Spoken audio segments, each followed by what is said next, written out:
পবিত্র কোরআন কারীমের আমল কখনো বিফলে যায় না। অত্যন্ত দামি আমল, পরীক্ষিত আমল। পবিত্র জুমার দিন বিশ্বাস রেখে আসরের নামাজের পরে অথবা মাগরিবের পূর্বে একটি আমল করুন, জীবনে কখনোই কঠিন রোগ হবে না ইনশাআল্লাহ আল্লাহ।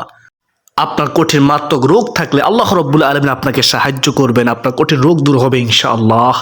পৃথিবীর মুসলমান ভাই বোনেরা অনেক টাকা খরচ করেছেন, বহু ডাক্তার দেখিয়েছেন, তারপরেও আপনার কঠিন রোগ ভালো হচ্ছে না, আপনি সুস্থ হচ্ছেন না, আপনি হতাশ হয়ে গেছেন, আপনি কষ্ট পাচ্ছেন। আমি গুনাহগার আপনাকে বলবো, প্রতি সপ্তাহে একদিন পবিত্র জুমার দিন আমি যে নিয়ম বলবো সে নিয়মে আমলটি করুন বিশ্বাস রেখে। তারপর নিজ চোখে ফলাফল দেখুন ইনশাআল্লাহ। আপনার যত বড় কঠিন মারাত্মক রোগ থাকুক না কেন, মহান মালিক আল্লাহ রাব্বুল আলামিন আপনাকে পরিপূর্ণ সুস্থ করে দিবেন ইনশাআল্লাহ। সুপ্রিয় দর্শক, এই আমলটি এতই পাওয়ারফুল, এতই দামি যে নবীজি সাল্লাল্লাহু আলাইহি ওয়াসাল্লাম এই আমলটি সম্পর্কে আমাদেরকে সুসংবাদ দিয়েছেন। সুপ্রিয় দর্শক, এই আমলটি এতই পাওয়ারফুল, এতই শক্তিশালী আমল, আপনার কখনোই প্যারালাইসিস রোগ হবে না, হঠাৎ ব্রেন স্ট্রোক হবে না, হঠাৎ হার্ট অ্যাটাক হবে না, আপনার ডায়াবেটিস, ক্যান্সার রোগ ইত্যাদি যত কঠিন রোগ থাকুক না কেন পৃথিবীর মধ্যে, ইনশাআল্লাহ রোগ দেওয়ার মালিক আল্লাহ। আবার আপনাকে আল্লাহ তাআলা সুস্থ রাখবেন, আল্লাহ তাআলা আপনাকে কঠিন মারাত্মক রোগ থেকে হেফাজত করবেন। শুধু বিশ্বাস রেখে আমলটি করতে হবে। তো প্রিয় দর্শক, যদি আপনি কঠিন রোগ থেকে বাঁচতে চান, যদি আপনি চান পরিপূর্ণ সুস্থ জীবন, তাহলে আজকের আলোচনাটি শুনুন, আমলটি শিখুন, আমলটি করুন। প্রিয় দর্শক, আজকের ভিডিওটি অত্যন্ত গুরুত্বপূর্ণ, তাই ভিডিওটি মনোযোগ সহকারে দেখতে থাকুন, শুনতে থাকুন। প্রিয় মুসলমান ভাই বোনেরা, মূল আলোচনায় যাওয়ার পূর্বে চলুন একটু প্রার্থনা করে নেই। কার দোয়া কখন কবুল হয় বলা তো যায় না। হে মহান দয়ালু প্রেমময় আল্লাহ, আপনি আমাদেরকে কঠিন মারাত্মক রোগ ব্যাধি থেকে হেফাজত করুন। সকলে বলি আল্লাহুম্মা আমিন। যারা হাসপাতালে, বাড়িতে, বিদেশে যে যেখানে অসুস্থ অবস্থায় আছে, আল্লাহ রাব্বুল আলামিন সবাইকে কোরআনের বরকতে, এই জুমার দিনের বরকতে পরিপূর্ণ সুস্থ জীবন দান করুন। সুস্থ দেখে আল্লাহ গো তোমার গোলামি করে তাওফীক দান করো। সকলে বলি আল্লাহুম্মা আমিন। তো প্রিয় দর্শক, চলুন আমরা বিস্তারিত জেনে নেই। সুপ্রদিনী ভাই বোন, পবিত্র জুমার দিন অত্যন্ত গুরুত্বপূর্ণ দিন। পবিত্র জুমার দিন আসরের নামাজের পরে অথবা মাগরিবের নামাজের পূর্বে কেন আমলটি করবেন একটু কষ্ট করে শুনুন, শুনলে অবাক হয়ে যাবেন ইনশাআল্লাহ। কারণ পবিত্র জুমার দিন আসরের নামাজের পরে দোয়া করলে, আল্লাহ তাআলার কাছে সাহায্য চাইলে মহান মালিক আল্লাহ তাআলা দোয়া ফিরিয়ে দেয় না। আর আমরা যখন পবিত্র জুমার দিনে আসরের নামাজের পরে এই আমলটি করে আল্লাহর কাছে সাহায্য চাইব, তখন আল্লাহ আমাদেরকে সাহায্য করবেন। আমরা এই আমলের খাতিরে আল্লাহ তাআলার কাছে যখন আমরা রোগ মুক্তি কামনা করব, আল্লাহ তাআলা কোরআনের বরকতে, জুমার দিনের বরকতে, ওই গুরুত্বপূর্ণ দোয়ার বরকতে আল্লাহ তাআলা আমাদেরকে সুস্থ রাখবেন ইনশাআল্লাহ। সুপ্রদিনী ভাই বোন, ইসলামে জুমাবার এমন একটি মর্যাদাপূর্ণ দিন, গুরুত্বপূর্ণ দিন, প্রযোজনপূর্ণ দিন। এ প্রসঙ্গে রাসূলুল্লাহ সাল্লাল্লাহু আলাইহি ওয়াসাল্লাম বলেন, রাহমাতুল লিল আলামিন নবীজি বলেন, দিবসসমূহের মধ্যে জুমার দিন শ্রেষ্ঠ এবং তা আল্লাহর কাছে অধিক সম্মানিত, মহত্বপূর্ণ, মর্যাদাপূর্ণ। সুবহানাল্লাহ। অথচ আমরা জুমার দিনে অবহেলা করি, জুমার দিনে আমরা ইবাদত করি না, আল্লাহ তাআলা গোলামি করি না। আমাদের উচিত জুমার দিনে বেশি বেশি নেক আমল করা, দুরূদ শরীফ পড়া, তওবা ইস্তিগফার পড়া। প্রিয় দর্শক, সহিহ ইবনে মাজাহ হাদিস নম্বর হচ্ছে 1084। প্রিয় দিনদার মুসলমান ভাই বোনেরা, হাদিসে আরো বর্ণিত হয়েছে, সুযোজিত হওয়া দিনগুলোর মধ্যে পবিত্র জুমার দিন সর্বোত্তম দিন। সুবহানাল্লাহ। এই দিনে, এই জুমার দিনে হযরত আদম আলাইহিস সালামকে সৃষ্টি করা হয়েছে। এই পবিত্র জুমার দিনে তাকে জান্নাতে প্রবেশ করানো হয়েছে এবং এই পবিত্র জুমার দিনে তাকে জান্নাত থেকে বের করা হয়েছে। সুবহানাল্লাহ। মুসলিম শরীফের হাদিস, হাদিস নম্বর হচ্ছে 854। প্রিয় দর্শক, জুমাবারে এমন একটি সময়ে দোয়া কবুলের কথা বলা হয়েছে হাদিসে মুবারকার মধ্যে। হাদিসটি শুনুন। হযরত আবু হুরায়রা রাদিয়াল্লাহু তাআলা আনহু থেকে বর্ণিত, তিনি বলেন, রাসূলুল্লাহ সাল্লাল্লাহু আলাইহি ওয়াসাল্লাম বলেছেন, রাহমাতুল লিল আলামিন নবীজি বলেছেন, পবিত্র জুমার দিনে এমন একটি সময় আছে, এমন একটি মুহূর্ত আছে, ও দুনিয়াবাসী শুনো, ওই সময়টায় যদি কোনো মুসলিম, কোনো মুসলমান আল্লাহ তাআলা বান্দাবান্দি নামাজ আদায়রত অবস্থায় থাকে এবং মহান আল্লাহ রাব্বুল আলামিনের কাছে কিছু চায়, প্রার্থনা করে সাহায্য চায়, আল্লাহ তাআলা অবশ্যই অবশ্যই নিশ্চিত তার সেই চাহিদা বা দোয়া কবুল করবেন, তাকে ফিরিয়ে দিবেন না। এবং এরপর দয়ার নবী মায়ার নবী রহমাতুল আলামিন নবীজি রাসূল সাল্লাল্লাহু আলাইহি ওয়াসাল্লাম হাত মুবারক দিয়ে ইশারা করে ওই গুরুত্বপূর্ণ সময়টির সংক্ষিপ্ততার ইঙ্গিত দেন। বুখারী শরীফের হাদিস নম্বর হচ্ছে 6400। সুপ্রদিনী ভাই বোন, হযরত আনাস ইবনে মালিক রাদিয়াল্লাহু তাআলা আনহু থেকে বর্ণিত হাদিসটি শুনুন। মুসান্নাফ হাদিস নম্বর হচ্ছে 5588। হযরত আনাস ইবনে মালিক রাদিয়াল্লাহু তাআলা আনহু থেকে বর্ণিত, জুমাবারে এমন একটি সময় আছে নবীজি বলেছেন, সেই মুহূর্তে সেই সময়ে বান্দা আল্লাহর কাছে কোনো দোয়া করলে মহান আল্লাহ তাকে তা দিয়ে থাকেন, ফিরিয়ে দেন না। সুবহানাল্লাহ। প্রিয় দর্শক, আসরের শেষ সময় দোয়া কবুল হয়। হাদিসটি শুনুন।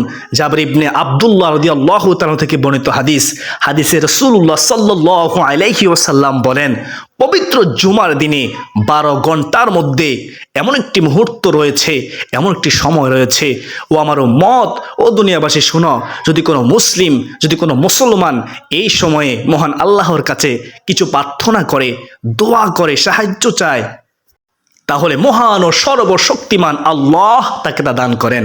সুবহানাল্লাহ। এই মুহূর্তটি নবীজি বলেন, ও আমার উম্মত শুনো, এই মুহূর্তে তোমরা আসরের শেষ সময়ে অনুসন্ধান করো।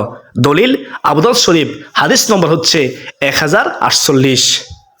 প্রিয় দর্শক, জেনে রাখা জরুরি যে আসরের শেষ সময় বলতে সূর্য ডুবার আগ মুহূর্তকে বোঝানো হয়েছে।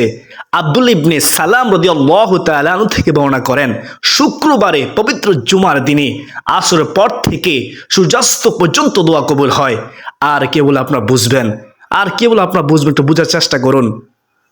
বিখ্যাত সিরাত গ্রন্থে বর্ণিত হয়েছে, জুমার দিন আসরের নামাজ আদায়ের পর দোয়া কবুল হয়। সুবহানাল্লাহ।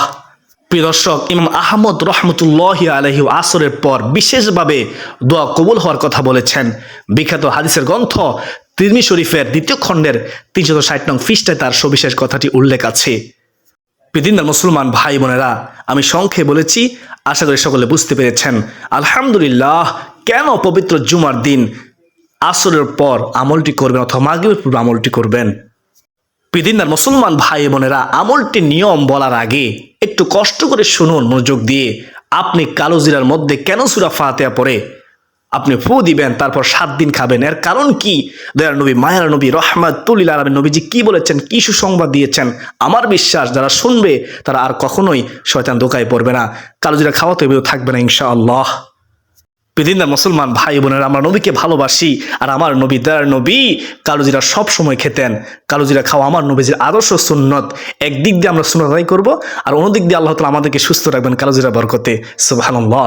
কালো জিরা হলো সমস্ত রোগের মহা ঔষধ, মৃত্যু ছাড়া। কত সুন্দর সুসংবাদ! এর চেয়ে সুসংবাদ আর কি হতে পারে? কোনো ডাক্তার যদি এখন বলতো যে ওষুধটি খেলে, এই ট্যাবলেটটি খেলে আপনার রোগ ভালো হয়ে যাবে, আমরা কি করতাম? প্রতিযোগিতা করতাম সেই ট্যাবলেটের জন্য, সেই ওষুধটি খাওয়ার জন্য, যত টাকাই হোক না কেন। অথচ দয়ার নবী মায়ার নবী রহমাতুল আলামিন নবীজি বলেছেন, কালো জিরা সমস্ত রোগের মহা ঔষধ, বিন্দুমাত্র সন্দেহ নেই, অথচ আমরা খাই না। হায় আফসুস! আল্লাহ তুমি আমাদেরকে বোঝার তৌফিক দাও। প্রিয় দর্শক, নবীজি সাল্লাল্লাহু আলাইহি ওয়াসাল্লাম হাদিসের মধ্যে বলেন, ও আমার উম্মত শুনো। হযরত আবু হুরায়রা রাদিয়াল্লাহু তাআলা থেকে বর্ণিত, তিনি রাসূলুল্লাহ সাল্লাল্লাহু আলাইহি ওয়াসাল্লামকে বলতে শুনেছেন, দয়ার নবী মায়ার নবী রহমাতুল আলামিন নবীজি বলেছেন, কালো জিরা শাম ব্যতীত সকল রোগের মহা ঔষধ। ইবনে শিহাব বলেছেন, আর শাম অর্থ হলো মৃত্যু, আর কালো জিরা সুনিসকে বলা হয়। বুখারী শরীফের হাদিস 5286 নম্বর হাদিস। কেন বিশ্বাস করবেন না? বুখারী শরীফের হাদিস, বিন্দুমাত্র সন্দেহ নেই। হাদিসের নম্বর সহ আপনাদের সামনে আমি তুলে ধরেছি। পৃথিবীর মুসলমান ভাই বোনেরা, অত্র হাদিস দ্বারা বুঝতে পেরেছেন কালো জিরা সমস্ত রোগের মহা ওষুধ। কালো জিরা সম্পর্কে নবীজি সুসংবাদ দিয়েছেন, আর কালো জিরা স্বয়ং নবীজি খেতেন। পৃথিবীর মুসলমান ভাই বোনেরা, আশা করি সকলেই বুঝতে পেরেছেন। প্রিয় দর্শক, এখন শুনুন, আর কেন পবিত্র জুমার দিন সূরাতুল ফাতিহা পড়ে কালো জিরার মধ্যে ফু দিয়ে আপনি 7 দিন খাবেন? সুপ্রিয় দর্শক, সূরা ফাতিহার আমল কেন করবেন? এর কারণ কি? নবীজি রহমাতুল আলামিন নবীজি সাল্লাল্লাহু আলাইহি ওয়াসাল্লাম এই সম্পর্কে কি বলেছেন, কি সুসংবাদ দিয়েছেন? আমাদের বিশ্বাস যারা শুনবে তারা কখনোই আমলটি ছাড়বে না ইনশাআল্লাহ। শয়তান আর ধোঁকাইতে পারবে না। আমি তারপর আমলটির নিয়ম বলে দেব ইনশাআল্লাহ, খুব সহজে বুঝতে পারবেন। এ বিষয়ে হযরত আব্দুল মালিক ইবনে উমাইর রাদিয়াল্লাহু তাআলা আনহু থেকে বর্ণিত হাদিসে দয়ার নবী মায়ার নবী রহমাতুল আলামিন নবীজি রাসূলুল্লাহ সাল্লাল্লাহু আলাইহি ওয়াসাল্লাম বলেছেন, সূরাতুল ফাতিহা সব রোগের মহা ঔষধ। সুবহানাল্লাহ, এই কথার মধ্যে বিন্দু মাত্র সন্দেহ নেই। সুনান দারমি শরীফের হাদিস, হাদিস নম্বর হচ্ছে 3413, মিশকাত হাদিস নম্বর হচ্ছে 2170। আমরা বিশ্বাস করতেই চাই না। আমরা বিশ্বাস করলে অবশ্যই আমরা ফলাফল পাবো। সূরাতুল ফাতিহা হচ্ছে সমস্ত রোগের মহা ঔষধ। সুবহানাল্লাহ। হযরত মোল্লা আলী কারি রহমতুল্লাহি আলাইহি বলেন, সূরা ফাতিহার অক্ষর শব্দ পদে যেমন শেফা আছে, রোগ মুক্তি আছে, প্রিয় দর্শক, তেমনি লেখাতেও শেফা আছে। যে কোনো ধরনের রোগ, চাই দিনই হোক কিংবা পার্থিব হোক, অনুভবযোগ্য হোক বা না হোক, সব কিছু এই সূরা পড়া বা লেখার বরকতে আল্লাহর ইচ্ছায় আরোগ্য হবে, রোগ মুক্তি হবে। সুবহানাল্লাহ। সুপ্রদিনী ভাই বোন, আশা করি সকলে বুঝতে পেরেছেন। আলহামদুলিল্লাহ। এখন শুনুন কষ্ট করে কিভাবে পবিত্র জুমার দিন আসরের পর অথবা মাগরিবের পূর্বে আমলটি করবেন। আমলটি করতে বেশি সময় লাগবে না ইনশাআল্লাহ। পরিবারের যে কোনো একজন আমলটি করলেই হবে। যে পারবেন সেই করবেন, পরিবারের একজন করলেই হবে। প্রিয়দিনদার মুসলমান ভাই বোনেরা, জুমার দিন আসরের পর আমলটি করবেন। যখন আপনি আমলটি করবেন তখন আপনার অজু থাকতে হবে। অনেকে অজু করার সময় তাড়াহুড়ো করেন, তাড়াহুড়ো করবেন না, উত্তমভাবে অজু করবেন। অজু করার সময় যেন প্রত্যেকটা পশমের গোড়ায় গোড়ায় পানি পৌঁছে দিয়ে খেয়াল রাখবেন। প্রিয় দর্শক, অজু অবস্থা আপনাকে আমলটি করতে হবে। আপনি কেবলামুখী হয়ে আমলটি করবেন। আপনার সামনে একটি পাত্রের মধ্যে আপনি কালো জিরা রাখবেন এবং এক গ্লাস পানি রাখবেন আপনার সামনে। কেবলামুখী হয়ে বসে সামনে আপনি কালো জিরা রাখবেন, পানি রাখবেন, রেখে চোখটাকে বন্ধ করে দিয়ে দৃঢ় বিশ্বাস রেখে আপনি এই নিয়মে আমলটি করবেন। হিন্দার মুসলমান ভাই বোনেরা, আমলটি করতে হবে বিশ্বাস রেখে। বিশ্বাস রাখবেন যে সূরা ফাতিহা যেহেতু নবীজি বলেছেন সব রোগের মহা ঔষধ এবং কালো জিরা সমস্ত রোগের মহা ঔষধ, তাহলে আমার আল্লাহ আমার অবশ্যই সুস্থ করবেন, আমার কঠিন রোগ থেকে আমাকে হেফাজত করবেন। বিশ্বাস রাখবেন। প্রিয় দর্শক, যদি আপনি আসরের পর আমলটি করতে না পারেন, সম্ভব না হয়, তবে মাগরিবের পূর্বে করবেন একটু সময় নিয়ে। অর্থাৎ আসরের পর থেকে মাগরিবের পূর্ব পর্যন্ত আমলটি করার সময় থাকবে। এটি হচ্ছে উত্তম সময়, এটি মনে রাখবেন। প্রিয়দিনদার মুসলমান ভাই বোনেরা, প্রথমে দুরূদ ইব্রাহিম 3 বার পড়বেন। এই দুরূদ ইব্রাহিম শ্রেষ্ঠ দুরূদ, আমরা সবাই পারি না, আমাদের শেষ বৈঠকে আমরা পড়ে থাকি। দুরূদ ইব্রাহিম 3 বার পড়ুন। এবার পড়বেন, মহাব্বতের সাথে পড়বেন, সম্মানের সাথে পড়বেন, নবীজির প্রেম ভালোবাসা অন্তর রেখে পড়বেন। আল্লাহুম্মা সাল্লি আলা মুহাম্মাদিউ ওয়া আলা আলি মুহাম্মাদ কামা সাল্লাইতা আলা ইব্রাহিমা ওয়া আলা আলি ইব্রাহিম ইন্নাকা হামিদুম মাজিদ। আল্লাহুম্মা বারিক আলা মুহাম্মাদিউ ওয়া আলা আলি মুহাম্মাদ কামা বারাকতা আলা ইব্রাহিমা ওয়া আলা আলি ইব্রাহিম ইন্নাকা হামিদুম মাজিদ। এই দুরূদ ইব্রাহিম 3 বার পড়ার পরে আপনার সামনে থাকা কালোজির মধ্যে একটি ফু দিবেন এবং এক গ্লাস পানির মধ্যে একটি ফু দিয়ে দিবেন। প্রিয়দিনী ভাই বোন, তারপর সূরা ফাতিহা আউযু বিল্লাহি মিনাশ শাইতানির রাজিম ও বিসমিল্লাহির রহমানির রহিম সহকারে 7 বার পড়বেন। প্রতিবার আপনি সূরা ফাতিহা পড়ার পূর্বে বিসমিল্লাহ বলবেন, বিসমিল্লাহির রহমানির রহিম পড়বেন। প্রিয় দর্শক, 7 বার সূরা ফাতিহা পড়ার পর আপনার সামনে থাকা কালো জিরা পাত্রের মধ্যে একটি ফু দিবেন ও পানির মধ্যে একটি ফু দিয়ে দিবেন। বিশ্বাস রেখে ফু দিবেন। মনে করবেন এই সূরা ফাতিহার বরকতে এই পানি পৃথিবীর শ্রেষ্ঠ মেডিসিন হয়ে যাবে ইনশাআল্লাহ।